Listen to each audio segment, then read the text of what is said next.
உங்களுடைய external mind தான் ஆறா.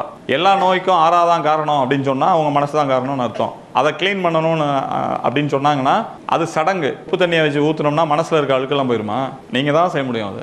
ஆனால் மனசில் உள்ள தவறான செய்திகளை அல்லது தவறான விஷயங்களை புரிஞ்சுக்கிறது மூலமாக, புதுசாக வராமல் பார்த்துக்கிறது மூலமாக நம்ம உடம்பை பியூரிஃபையாக பார்த்துக்கிற முடியும் அப்படிங்கிறது தான் அந்த ஆறா கான்செப்டினுடைய மையம். அப்போ இப்படி தான் நம்ம அன்கான்சியஸ் மைண்ட் வந்து பறந்து விரிஞ்சு பல செய்திகளை எடுத்து உள்ளே வச்சுக்கிறது நமக்கு தெரியாமல். இப்போ நான் காவிரி பூம்பட்டினம்னு சொன்னீங்க இல்லையா, இதெல்லாம் நீங்கள் கான்சியஸாக உட்காந்து மனப்பாடம் பண்ணீங்களா?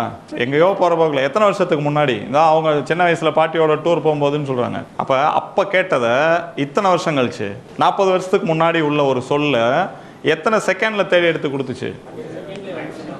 இதை உட்காந்து மனப்பாடம் பண்ணி மக்கப் பண்ணிங்கன்னா மறந்து போயிடும். கான்சியஸ்னா என்னன்னா மக்கப் பண்ணுறது இல்லை, இன்வால்மெண்ட்டாக இருக்குது. எதை செஞ்சாலும் இன்வால்மெண்ட்டோட ஈடுபாட்டோட செஞ்சோம்னா அது லைஃப் லாங் மெமரியில் இருக்கும், சாகிற வரைக்கும் இருக்கும், செத்ததுக்கு அப்புறமும் இருக்கும்.